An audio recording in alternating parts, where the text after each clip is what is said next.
रात का समय था।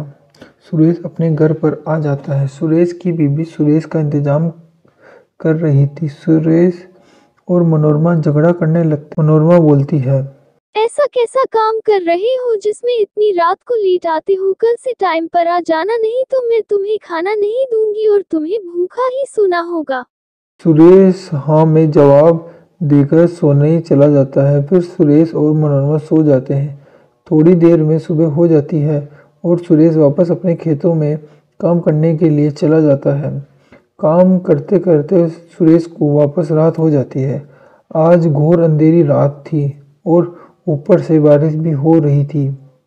तो सुरेश जंगल के रास्ते होते हुए घर पर जा रहा था। तेज कड़कती बिजली के कारण सुरेश अपने मन में सोचता है, बारिश रुक जाने तक मैं किसी पेड़ के नीचे रुक जाता हूँ, नहीं तो भीग जाऊंगा और फिर कल मैं खेतों में काम करने के लिए नहीं आ पाऊंगा। यह सोचकर सुरेश एक पेड़ के नीचे रुक जाता है। उसी पेड़ के ऊपर एक चुड़ैल रहती थी।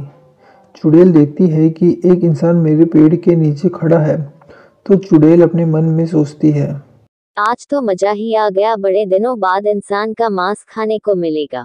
चुड़ैल ये बोलकर पेड़ से नीचे आ जाती है।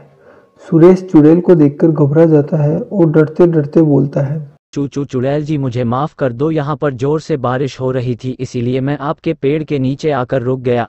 चुड़ैल बोलती है, मुझे क्या, मेरा तो शिकार खुद चलकर मेरे पास आया है, तो मैं तुम्हें कैसे छोड़ सकती हूँ। सुरेश बोलता है, आप जो बोलोगे मैं वह आपके लिए कर सकता हूँ। आप बोलोगे तो मैं रोज आपके लिए ताज़ा मांस का इंतजाम कर दूंगा। चुड़ैल बोलती है, तुम मेरे लिए ताज़ा मांस का इंतजाम कर दोगे तो मैं तुम्हें रोज एक सोने का सिक्का दूंगी, क्योंकि घनघोर जंगल में कोई भी जानवर और इंसान नहीं आता है। यह बोलकर चुड़ैल वापस अपने चली जाती है और सुरेश भी अपने घर के लिए निकल जाता है। वह अगले दिन रात होते ही चुड़ैल के लिए मांस लेकर निकल जाता है। थोड़ी देर में जंगल में पहुंच जाता है और सुरेश बोलता है, चुड़ैल जी, मैं आपके लिए ताज़ा मांस लेकर आया हूँ, आप कहाँ पर हो? सुरेश की आवाज़ सुनकर चुड़ैल सुरेश के सामने आ जाती है। फिर चुड़ैल मांस खाने लगती है और सुरेश को एक सोने का सिक्का दे देती है। फिर सुरेश अपने घर पर चला जाता है। ऐसे ही वह रोज एक सोने का सिक्का लेकर घर आता था। तो मनोरमा अपने मन में सोचती है, पता नहीं इनको कौन सी लॉटरी लग गई है जो रोज एक सोने का सिक्का लेकर आते हैं। मुझे तो लगता है कि यह कहीं पर चोरी कर रहे हैं, नहीं तो उनके पास इतने सारे सोने के सिक्के कहाँ से आते हैं। फिर अगले दिन जब सुरेश चुड़ैल के लिए मांस लेकर निकलता है तो मनोरमा भी सुरेश का पीछा करने लगती है।